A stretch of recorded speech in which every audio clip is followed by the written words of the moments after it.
Good evening, everyone. Can everyone hear me? Yeah. Perfect. Thank you all so much for joining us. My name is Eric Swanson. I'm the Executive Director of Historic Waco. I'm thrilled you're all here on Super Tuesday. We planned this a little ahead. We did not realize it was going to be this date, so we're bad. Sorry about that. But again, in addition to the commitment that you all have to Pat Neff, perhaps to Lefever, and more importantly to the history of Waco and some of its more notable citizens. So again, thank you all so much for being here. So we're excited to discuss our spring lecture, which talks about Pat Neff. And so this was actually inspired because a lot of the houses that Historic Waco owns actually have objects related to Pat Neff, which was pretty exciting. And so actually, you may probably see this before, but make sure you check out. We actually have a booth outside to the left of the refreshments that has some of those Pat Neff objects. And if you want to see some more objects, you'll have to come see to our historic houses. So we also chose this topic because you're getting kind of a sneak preview for kind of the behind the wheels of Historic Waco. We actually now manage the Earl Harrison House in Cave Gardens. And the second I saw that property, I thought to myself, boy, this would be a really cool place for a walking food tour. And so at Baylor University, there's the Texas collection, and they have a bunch of old cookbooks and old recipes. And one of those recipes was actually the farewell dinner that Pat Neff was served when he left the governorship of Texas. And so what we're gonna do is we're gonna be doing a walking food tour sometime in July, where we actually make some of those recipes. We tell you a little bit about the history, and then more importantly, you get to eat the food, which is probably the most important part of the event. So stay tuned for that, we'll have more details coming up soon. So while we're here, I would be remiss if I, of course, didn't thank the staff, the volunteers of Historic Waco. If you're like a staff volunteer member, please stand or raise your hand. There they are, they're incredible.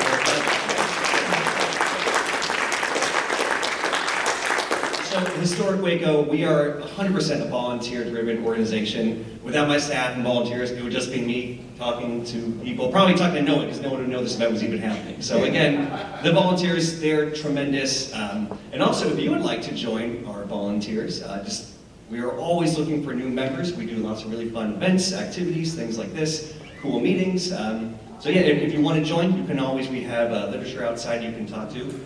We also have literature that Alan brought from the 1839 Society. That's actually right next to our display on Pat Neff's artifacts. Make sure you check both of those out.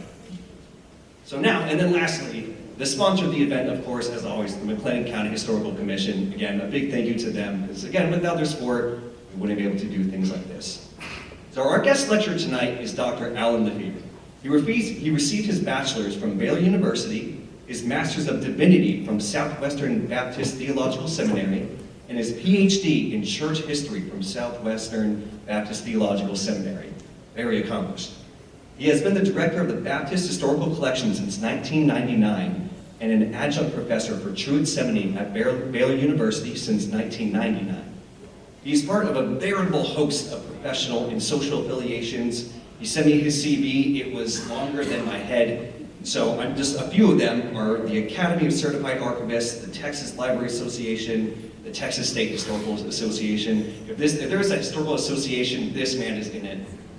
He's also authored and contributed to several books, including the history of Baylor sports. Again, he has done a little bit of everything, so we are extremely happy to have Alan Lefever. So please give him a round of applause as he talks tonight about Pat Neff.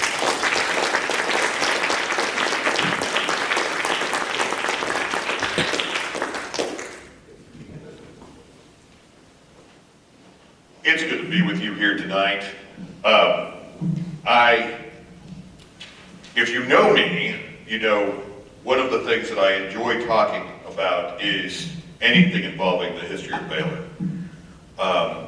I consider myself very lucky to have gone to Baylor with this aside here, sort of draw my pages while I'm talking. I had a whole host of teachers when I was in elementary school that would have been shocked that I had gotten into Baylor University. I would have had a whole host of professors at Baylor that were shocked when I had a PhD behind my name someday and then ended up teaching at Truett Seminary. So I tell people all the time, I keep on waiting for somebody to show up at the back of the class and say, we just figured out who you are, you need to come with us. So when I got the invitation to talk about Pat Neff tonight, he's always been one of the interesting figures to me when it comes to Texas Baptist history. I've been the director of the Texas Baptist Historical Collection so long, and during that time I had the opportunity to go to other state historical collections. And one time in particular, they had called and told me I was a finalist for the job, and I couldn't sleep that night. They wanted to fly me out and interview me.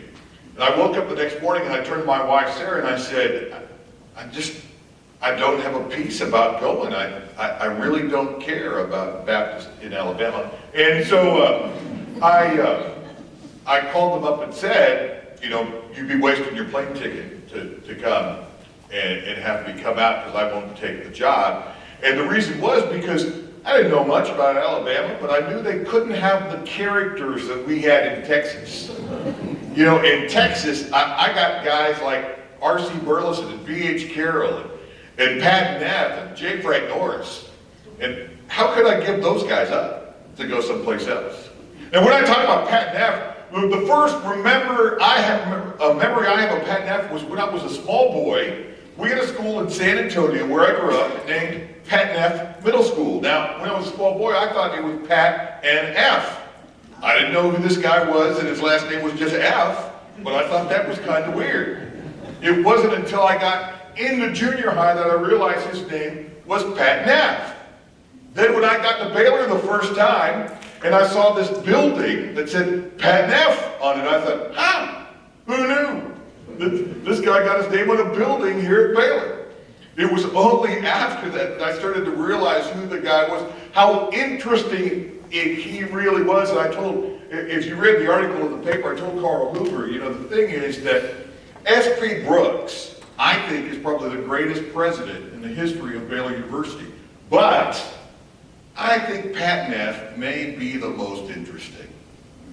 He was born in 1871, the ninth child to Noah and Isabella Neff. He was the seventh boy. In writings about the family, it's reported that Isabel was so concerned about the fair complexions of her sons that they wore bonnets to protect them from the sun when they were out. In fact, Pat Neff would say that he wore a dress until he was like 9 or 10. Now, I think of politicians today, somebody would be digging that photo up and showing commercials. But he was baptized during his early teens in the Eagle Springs Baptist Church. Now, the farm, the Neff farm, was on the border between McLennan and Coryell County. Today, you might know most of that farm as Mother Neff Park, because when that park was created, Pat Neff took some of his own family land to help create that park. Well, I'm going to talk mostly tonight about his time connected with Baylor. And he entered Baylor as a student in 1889. One of the reasons why that's significant is Baylor had only been in Waco 3 years when he entered as a student. So when you look around the campus today, the campus that Pat Neff would have seen would have been Old Main and Burleson. That was it. That was the campus of Baylor University when he started.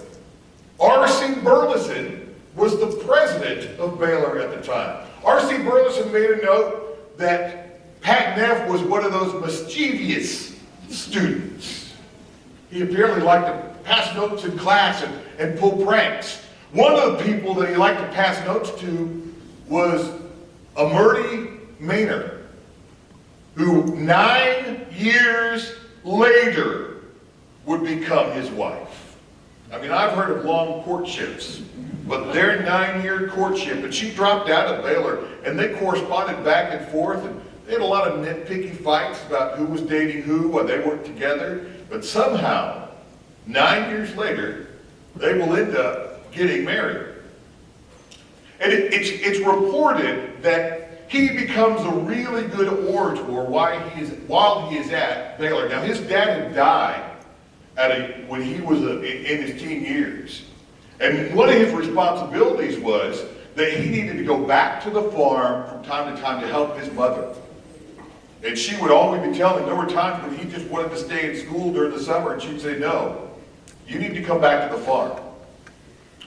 But he kept up with the schoolwork, and as he was keeping up with the schoolwork, one of his roommates, when he was at Baylor, was a man.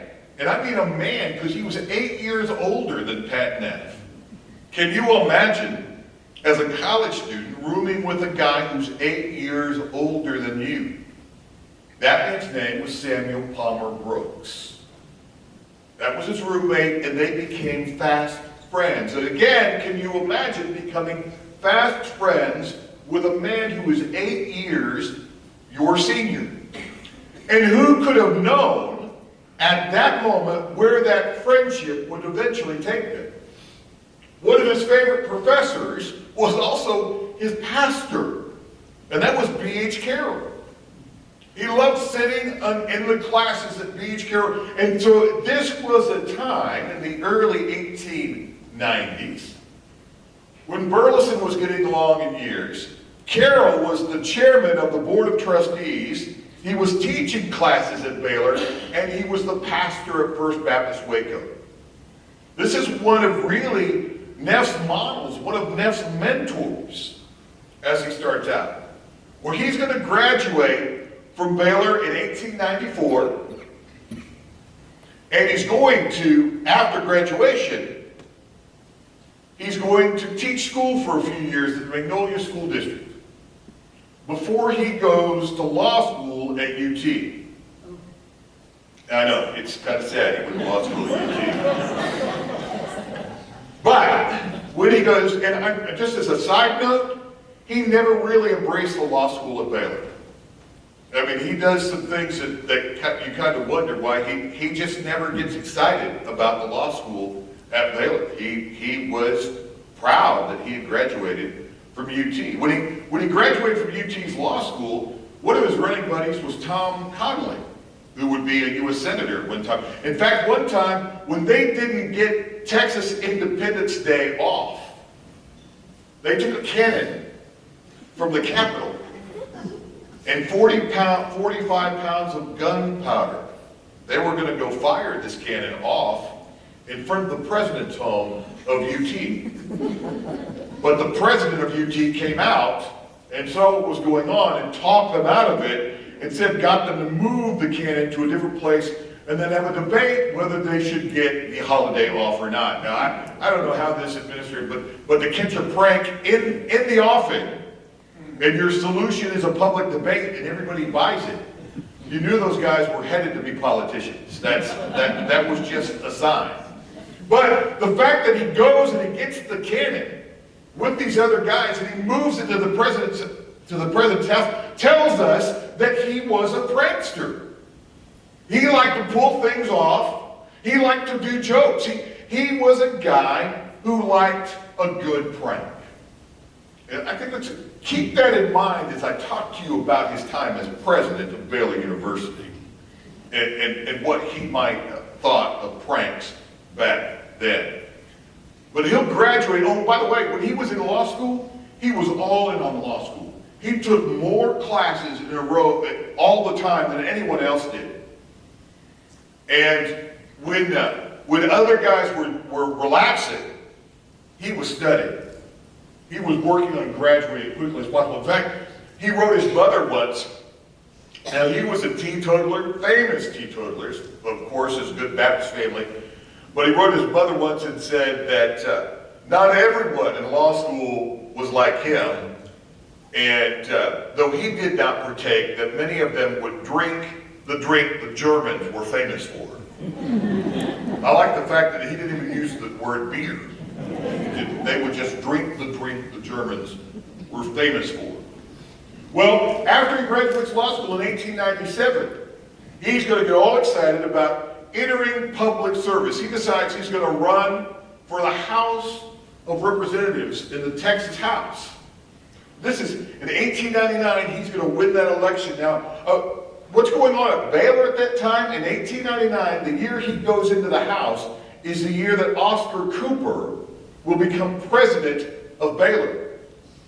Now, that presidency is only going to last a few years because in 1902, Oscar Cooper is going to be forced to retire or resign because, and some of you may know the story, but someone snuck a dog into chapel. And Oscar Cooper did not like that dog being there. So he kicked the dog out the window. Chapel was on the 3rd floor of Old Main. So when he kicked the dog out the window, it did not land on its feet. Or if it did, it didn't land well. And the uproar of all of that about the dog was really spurred on by a student named J. Frank Norris, who would of course become the famous fundamentalist Baptist pastor.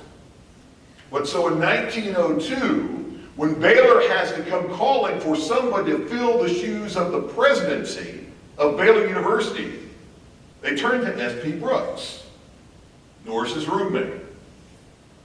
So even as he is starting his career as a politician, his old alma mater, which he loved so much, was going through trials. Well, at his young age, in fact, in 1903, he becomes the youngest Speaker of the House in Texas history. A position that he's going to hold for 2 years. He's an amazing public servant because he didn't look at service as a ladder. He looked at it as an opportunity because after serving as Speaker of the House for 2 years, instead of looking for the next highest office, he becomes the county attorney for McLennan County. So he is now the county attorney at McLennan County. He's going to serve in that role from 1906 to 1912. He will try 422 cases and get 406 convictions. One man called him an Old Testament man without mercy when it came to trying cases. After a few years, he goes into private practice for a while, and then he decides to run for governor of the state of Texas. And he will serve as our governor from 1921 until 1925. And really, some of the things, a lot of times when we look at these governors in the 20s, they're so overshadowed by Maul Ferguson, especially Pat Neff. But Pat Neff as governor did things like establish the state parks system, establish the state highway system, establish, and I don't know if this is good or bad, establish Texas Tech. So, but he did big things. In fact, if you read a letter he wrote about establishing the state park system, it was as though he took a page right out of Theodore Roosevelt. And the need for a park system in the day of the automobile. And he puts his money where his mouth is because he donates part of his own family farm to kick it off.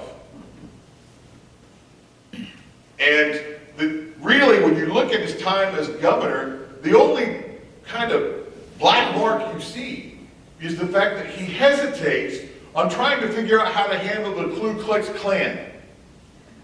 And as it was rising in popularity in Texas, whereas his old friend S.P. Brooks didn't have any trouble handling the Klan, he was brave enough to put his name on the ballot on an anti-Klan party during the 20s and run for the Senate. But Neff was non-committal on what to do with the Klan. I don't, like many politicians, I don't think he could figure out how to handle a growing problem. Some of them hoped it would just go away. Of course it did not. It remained a problem in Texas throughout the 20s. One of the things that Neff started when he was governor is he left an open Bible on the desk of the governors when his time was over.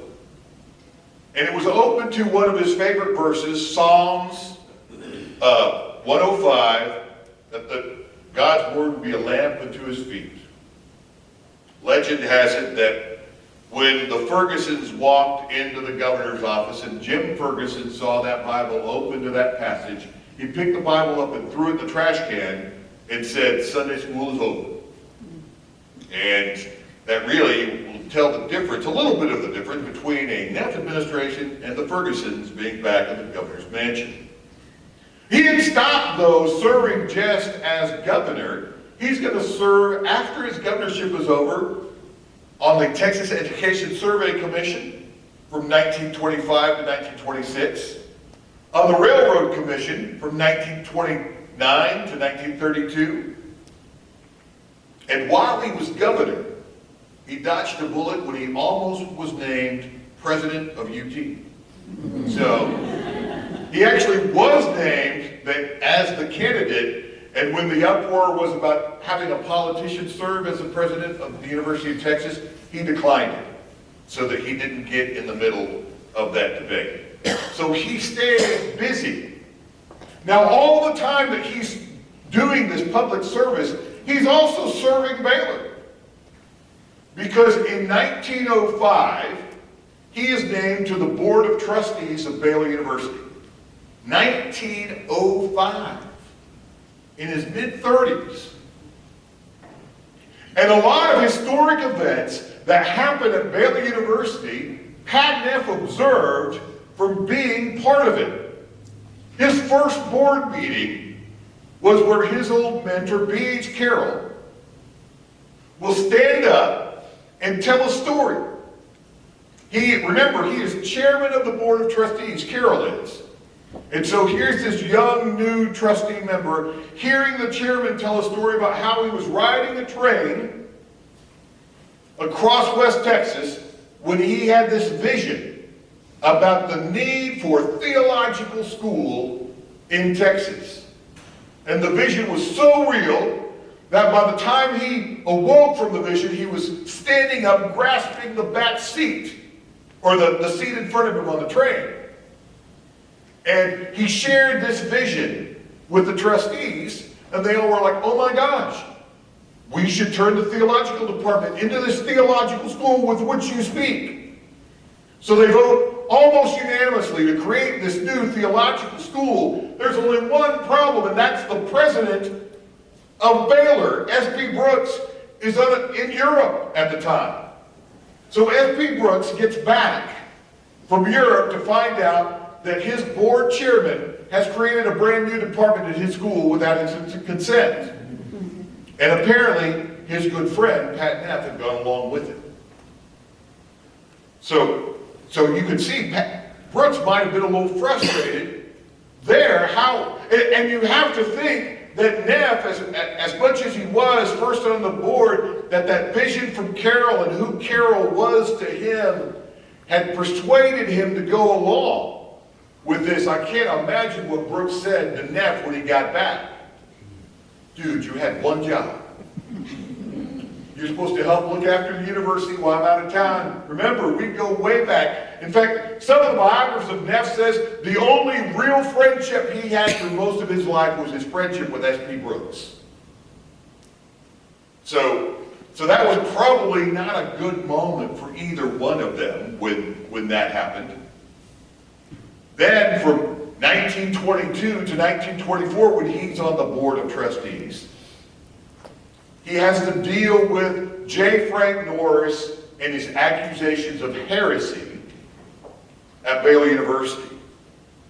J. Frank Norris was hurling hand grenades at the time at Baylor and what was being taught at Baylor, and S.P. Brooks, with the backing of the board, was out there saying, "Look, if you want to help us, Texas Baptist, trust us." That's what education is all about. And the Board of Trustees, Neff being one of them, rallied around Brooks at a time when he was constantly being attacked. When Carroll Library burns in 1922 again, we have Neff on the Board of Trustees, and as that burning of that library did, it started to have many people question, does Baylor need to stay in Waco? And when the Education Board of Texas Baptist voted 13-2 to move Baylor to Dallas. It was Neff, along with Brooks, that rallied the city of Waco. The city of Dallas had raised $1.5 million. The city of Waco pledged $1 million.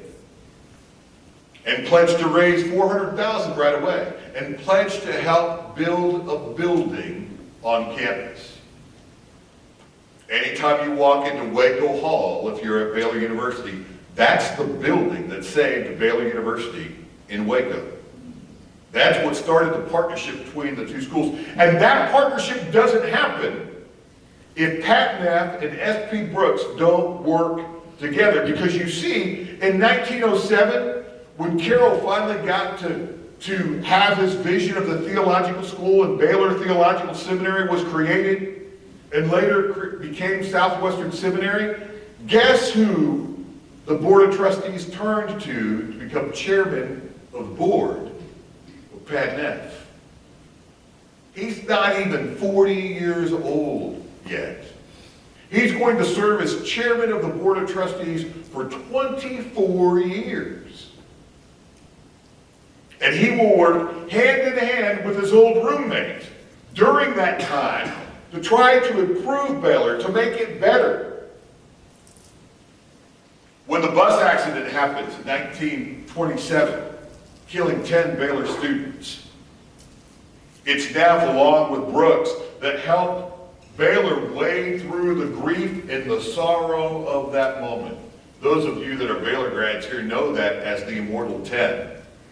You could still go today. In fact, today the bridge is clearly marked in Round Rock where that accident happened. The fact that we have overpasses over railroad tracks in Texas is a result of that accident. But it was Neff working with Brooks at that time to help the school wade through such a difficult tragedy. I've argued many times that I believe that the emergence of what we call the Baylor spirit arises out of that tragedy. What we know today as the Baylor family is forever linked to that tragedy. And how those two men helped an institution walk through it. When Brooks got his diagnosis of cancer, it was his friend Pat Neff who would be next to him so often as he would approach death. And I wonder, when S.P. Brooks passes, they name an interim president who will stay president for about 11 months. There's nothing that I could find that said anything existed that said, hey, S.P. Brooks thought Neff would be a good next president. I mean, he was 61 years old when he was named president of Baylor University. That's my age, which, of course, 61 today is not nearly as old as I used to think it was. But, many people would think that an institution would turn to a younger man to take the reins. But when Baylor turned to Neff in 1932, no one on the planet had a better idea of what he was getting into than Pat Neff.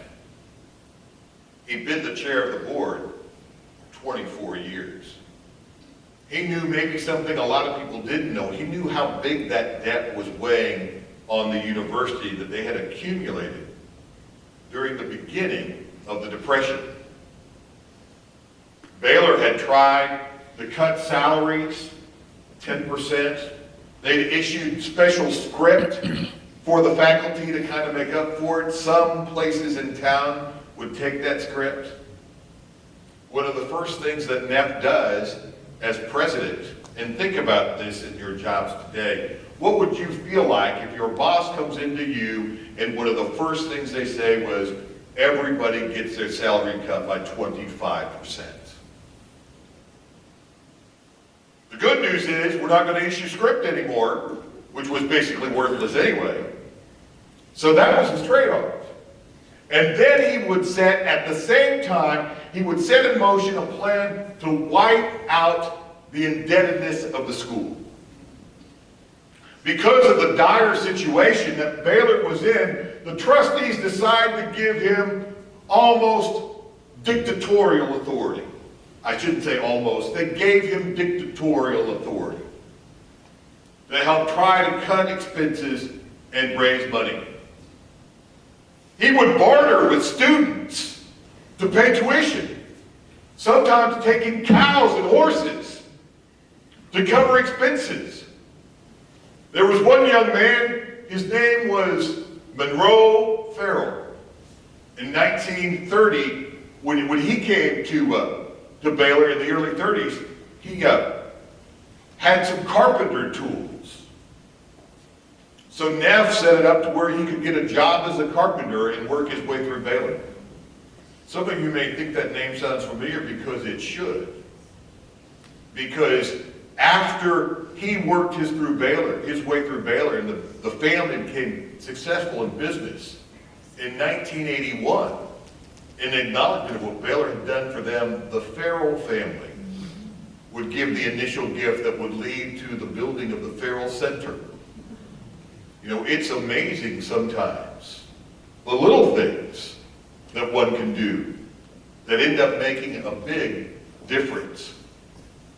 But one of the friends that Neff will acquire over time was a young man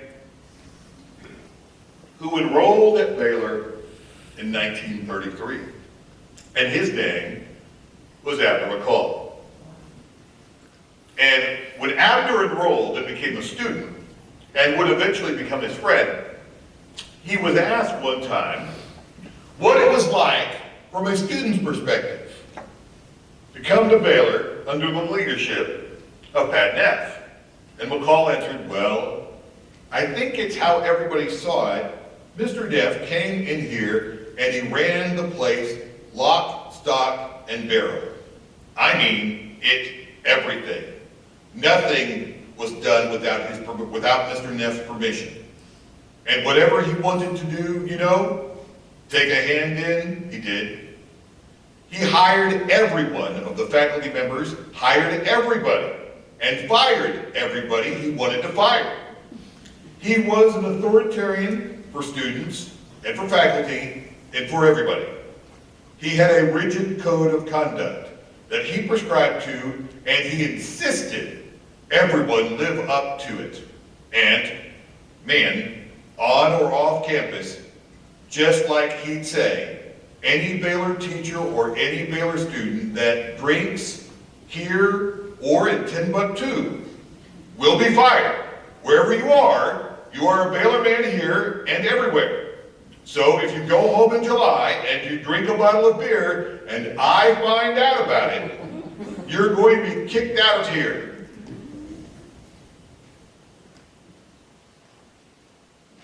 He ends by saying, no one ever questioned his authority. Now, one of the things that Neff took total control of when he became president was chapel. He probably didn't allow dogs in there after Oscar Cooper. If you read into Neff's history, there are countless stories about what he would do in chapel, because he would refer to chapel as his class. One time he walked into chapel to inform the students that two of the school's big-time athletes were being suspended for hazing. They had beaten a student so severely that he could not sit down.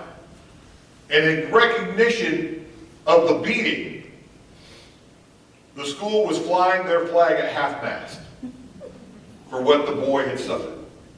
But these two athletes were gone.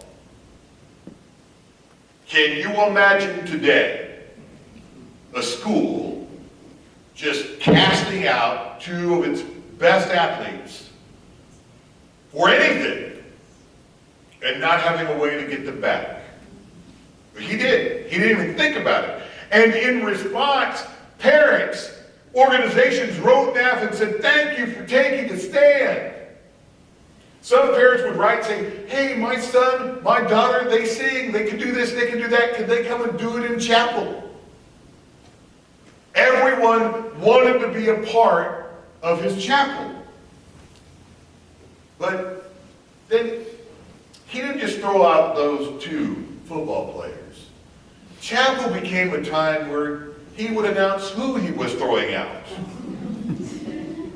And it was common practice for him to throw out some students. In fact, one chapel, he announced 7 students by name that were being thrown out.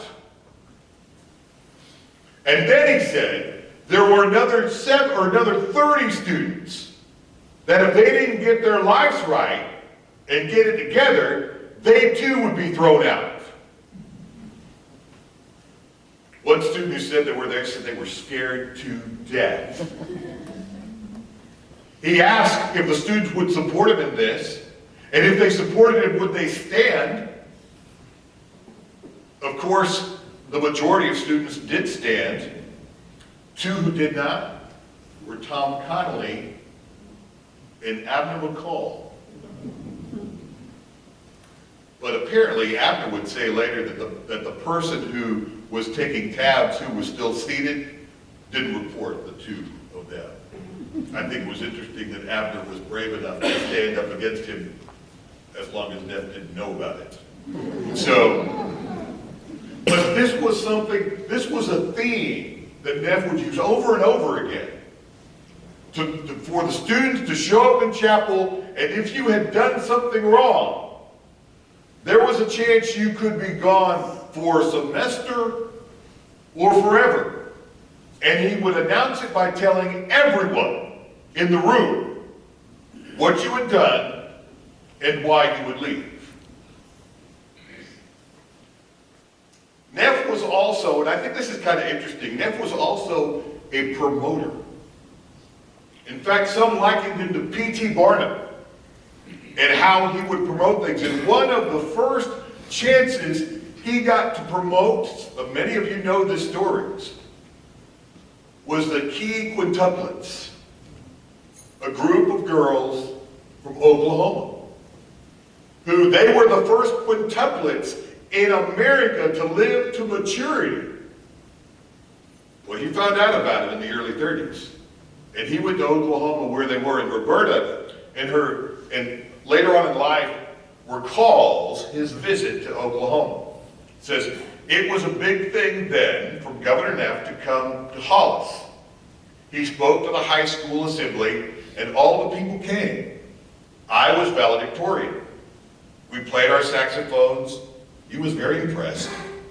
He looked like a governor, a senator, or somebody.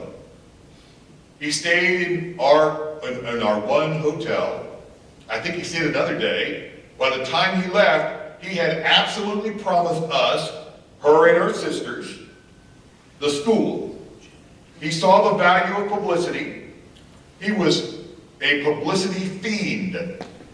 And thank goodness for him being that. He was trying to get more kids to come to Baylor. He offered us free tuition, no book fees, no fees of any kind. We paid nothing. No room, no board, and a laundry furnished our laundry at no charge the whole time we were at Baylor. We had free movie passes. Goldstein McGill's gave us clothes. A store in Hollis gave us some more clothes. There was no contract. I think Mr. Neff and my daddy shook hands. Of course, he becomes famous because while there's students there, he will take them to Canada to meet baby quintuplets there. And of course, when he goes to Canada with the quads, he offers certificates to the parents, the Canadian parents, for a free education at Baylor University, should the girls choose to go. They apparently did not. But he got a lot of news coverage for doing it. He also loved to give out honorary doctorates to everybody. It was almost like Oprah. You get a doctorate, you get a doctorate. But two of the guys that he gave a doctorate to, John Nance Gardner, an old friend, and another one to Harry S. Truman. When he gave the doctorate to John Nance Gardner, remember, those of you who don't know who John Nance Gardner was, of course, he was Speaker of the House. He's from Texas. His most famous quote is that when he was offered the vice president, when Lyndon Johnson was offered the vice presidency, he called John Nance Gardner, who had served as Roosevelt's vice president, to see, hey, should I take this? And John Nance Gardner said, well, the vice presidency isn't worth a bucket of warm spit. But LBJ took it anyway. Well, John Nance Gardner, a good old Texan, Neff offered an honorary doctorate to him, and one of the newsmen from the Waco paper noticed, on the basis of 100%, the affair was 10% to honor the vice president and his wife, and 90% to put Baylor in the nation limelight. And I think that about summed up Pat Neff when it came to using honorary doctorates, anything really to draw attention to Baylor University. In 1945, he offers to give an honorary doctorate to Truman, and Texas Baptists blow a gasket. Because you see, when Texas Baptists thought about a Baptist, Truman did not come to mind. He was not your example of a good Baptist. But it didn't work out to give him the honorary doctorate in 45, so Neff just leaves a blanket invitation that says, at your leisure when it's convenient. We would love to do it. 1947 was the convenient year.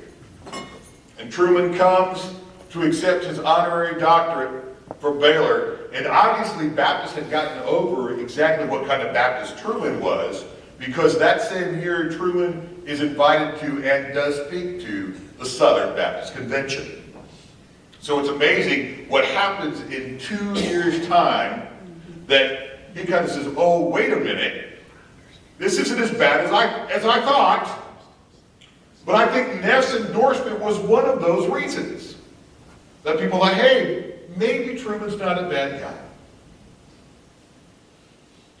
But even as Neff was leading Baylor out of indebtedness, the school was getting more stable, Neff could see what was on the horizon in 1939.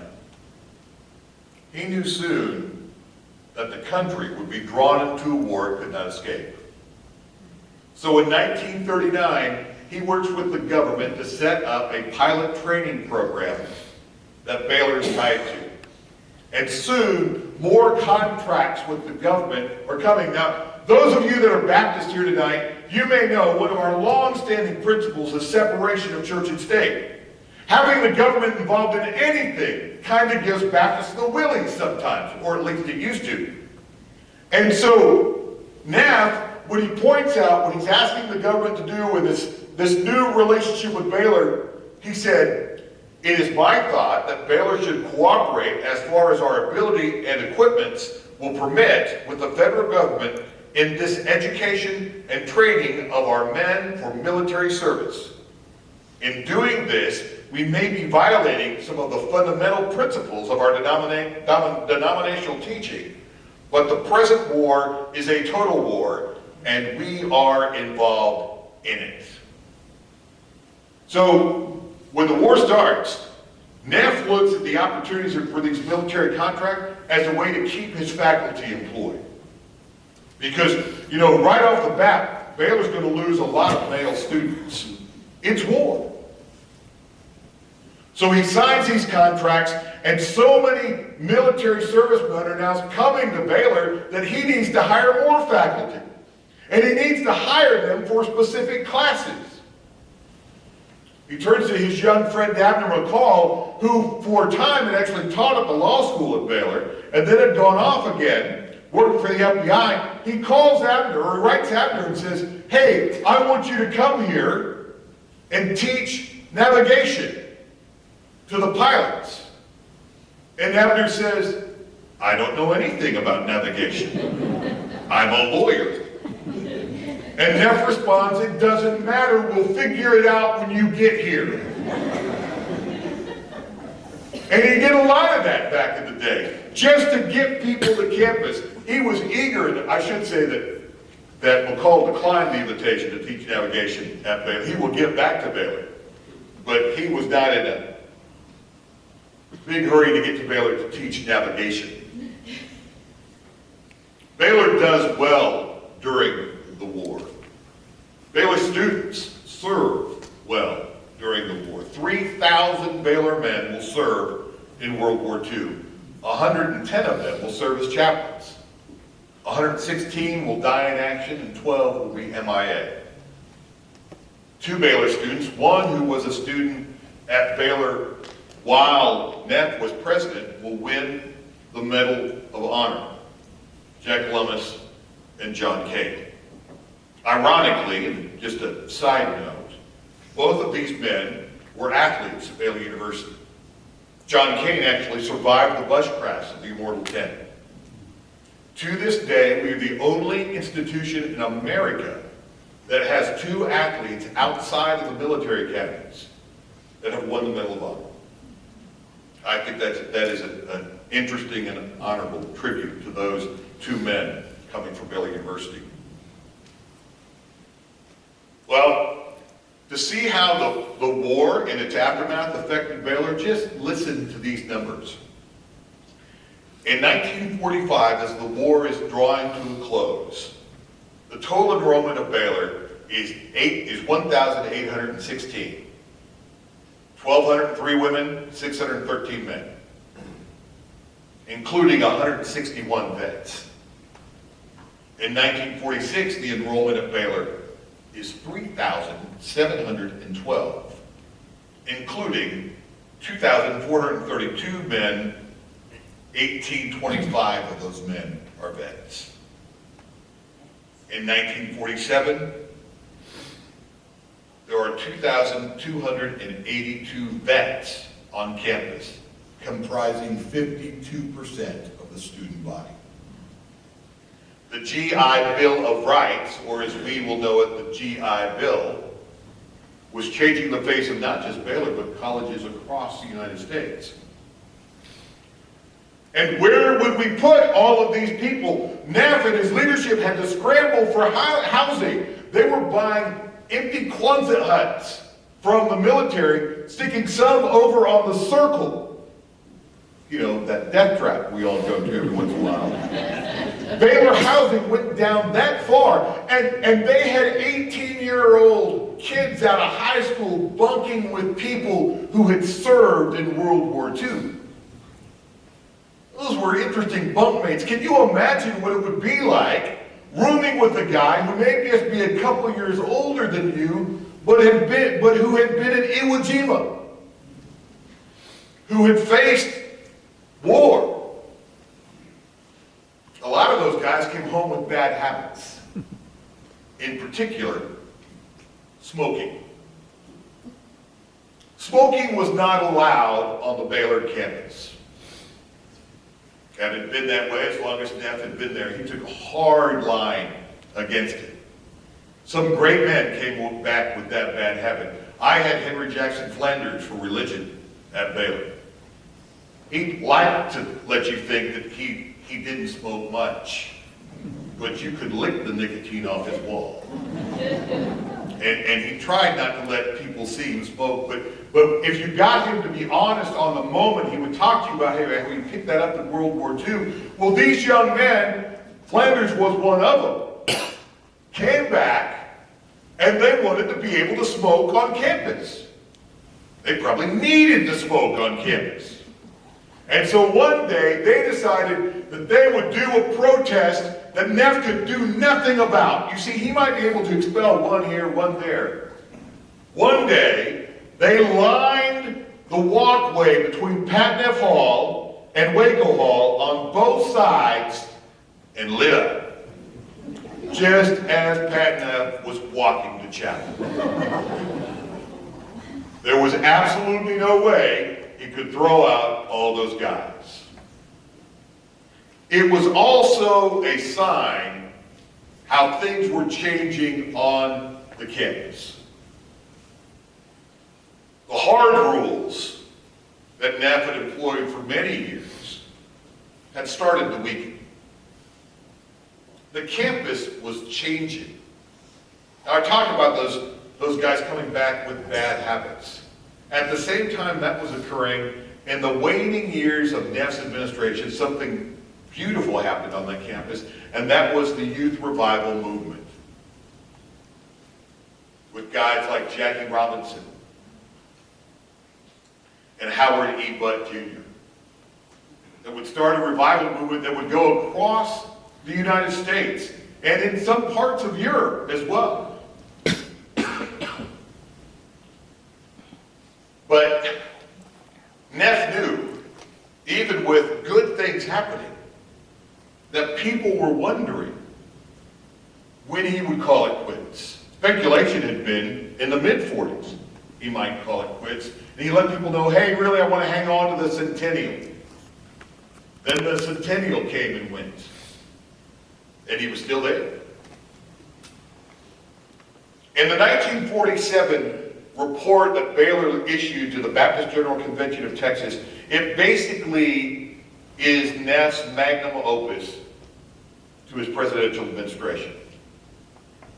He points out in his report how he had saved the campus, how he had saved the School of Medicine by moving it from Dallas to Houston and linking it up with the M.D. Anderson Foundation. And you all know that the Baylor School or the Baylor Medical School today is one of the foremost medical schools in the country. Still loosely connected to our university, but it would not have survived if it stayed in Dallas. He looks over his building projects that had gone on in the campus, one of which, ironically, was Pat Neff Hall, which was built in 1939, so for the last years of his presidency, he walked into the building and had his office in the building named after him. That's got to make a guy feel good. He also pointed out how he had helped form the world-renowned Baylor Theater under Paul Baker. The rest of that story, without a recall, is for another lecture some night. But even as he talked about all the things that he had done as president, one of the things he wasn't was a fan of athletics. I know. Being an author of the history of Baylor sports, who's not a fan of athletics? In fact, he was so not a fan of athletics that one of the first signs that his authoritativeness was cracking was in the 1930s. The Board of Trustees had taken giving the salaries to coaches out of his hands, and they gave the salaries to coaches. And Neff didn't like that. He was worried, you see. He thought that if it stayed like that, eventually the salaries of the coaches would get out of whack and be greater than the academics.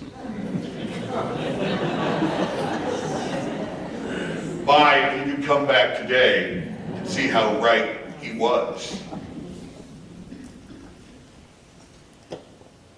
Eventually,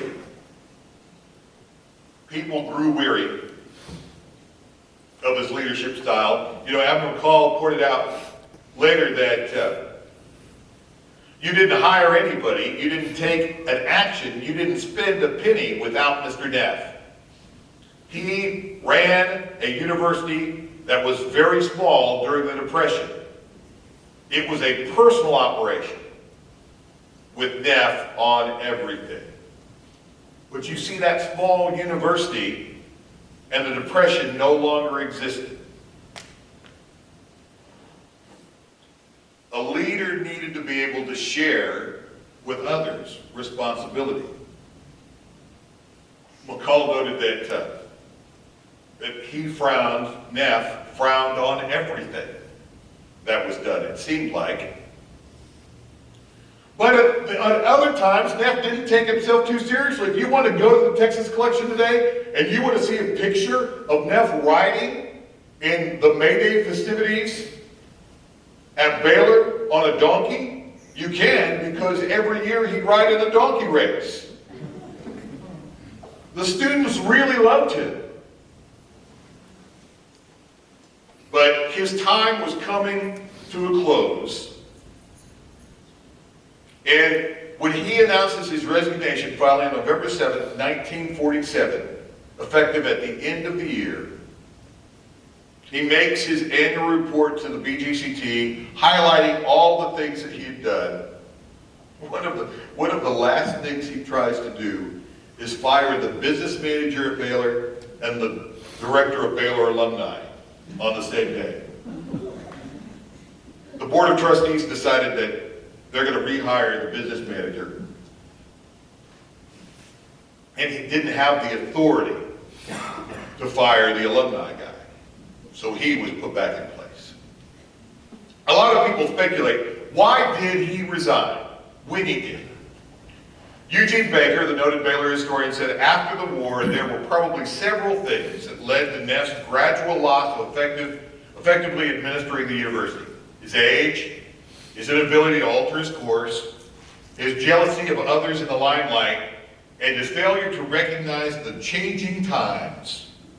Regardless of these shortcomings, Neff always had the good of the university at heart. Tommy Turner would say, to the returning DIs and the Rosie the Riveters of 45 and after, many of the rules Baylor were out of time with the times. The football crowd thought Neff was not supportive enough of the ancient pastime, and the alumni and faculty wanted a bigger say in running the school. Neff himself will say, I didn't resign the presidency of Baylor University because I no longer wanted to be president. I'm stepping down because I feel that the course of progress demands that a younger man be at the helm to lead Baylor into the second century. Being president has meant more to me than $1 million in gold of the realm. Neff had done what he had to save Baylor University. He dies on January the 20th, 1952. I think it's interesting, today I was looking back through old Baptist standards and old annuals. From 1933 until after his death, the BGCT annual is dedicated to numerous people. It's dedicated to L.R. Scarborough, who was president of Southwestern twice during those years that Neff was president and Neff was alive. It's never dedicated to Pat Neff. I found that interesting. When S.P. Brooks dies in 1932, on the front page of the Baptist Standard, they carry his immortal message. One column on page 2 of the Baptist Standard announces the death of Pat Neff. It seems that news of his demise, his death, was muted for Texas Baptists, which was odd because Neff was through and through a Baptist. He had served as the church clerk at First Baptist Waco from 1909 to 1918. The church clerk for 9 years. If any of you have been the church clerk in a church, that is a thankless job. And he volunteered for it for 9 years. He was the BGCT president from 1926 until 1929. He was the president of the SBC from 1942 to 1945. The president of the Southern Baptist Convention. Yet his death was hardly noticed in the Baptist Standard. The dedication page to him in the annual didn't happen. I wondered if one of the reasons was in his old age, he had irritated so many people that they were glad he was gone. And how they said goodbye.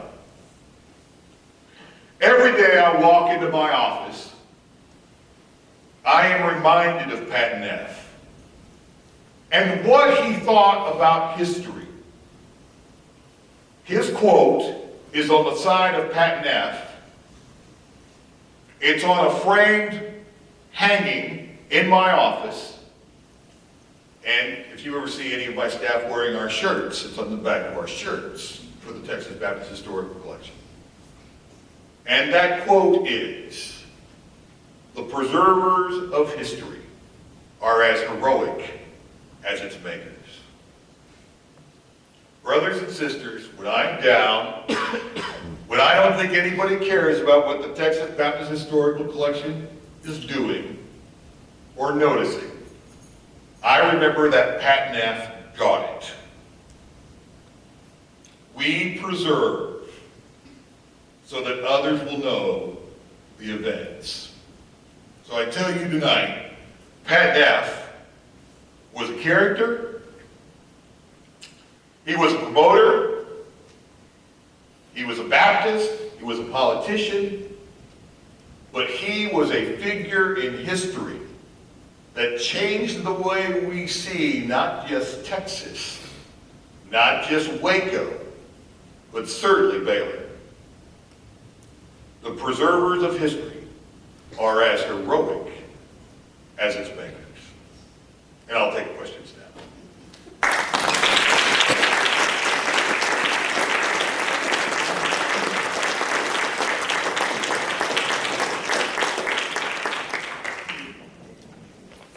Anybody? Do this like I do my class at seminary. Come on. Yeah. Yes. What was his family life like? Well, he and his wife didn't have children. In fact, I believe there's a Pat Neff the fourth out there somewhere right now.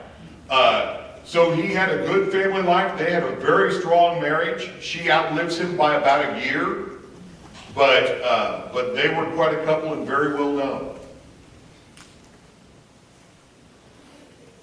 How large was the Neff farm? I don't know the exact acreage of it. I do know one of the stories I came across about that farm was there were days he would leave the office at Baylor and he would go so he could just lie in the open, did I say that right, Sarah? On the open ground and feel the soil. He was a man literally of the earth. But I can't tell you what the acreage was, but it was a sizable farm because he didn't leave everything to Mother Neff. There was still a family site there. Yeah. I lived down near Oglesby, just upstream from Mother Neff Park, and part of my place was supposedly part of the Pat Neff Ranch. But some of the older gentlemen that I played dominoes with, their families, I guess, had stories of the Neff family, that his siblings were pretty rough. Oh, they were. He had one sibling that was in prison. Okay. That I think it was Sam. That they didn't talk about a whole lot. Yeah. I'm gonna put Basil Thompson on the spot here, who happens to also be one of my students right now. He told me about going to church and sitting in front of Pat Neff at First Baptist when he was a small boy, and how his parents told him that he needed to respect that man. I told him he probably did, so he'd get thrown out of church. So, other questions? Yeah. Do we know anything about the relationship between Neff and Armstrong? They had a good relationship, as far as I could tell. You know, he really let Armstrong collect the Browning material. That's one of the things he highlights in his report in 47.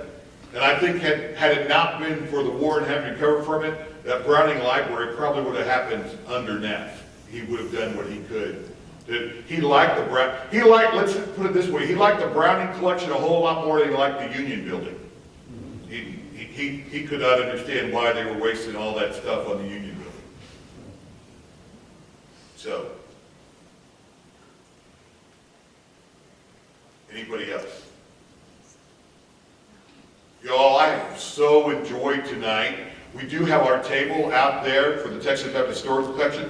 Like y'all, we have a friends group. We call the 1839 Society because that's the year of the first Baptist church in Texas, that missionary Baptist church that has survived continuously. Independence, where Baylor was first formed. So if you might be interested in joining our society at one of the multiple levels or just getting more information, we would love to give you that. Jessica, one of my staff members, is out there after this is over. But thank you so much for having me, and I've enjoyed talking about that.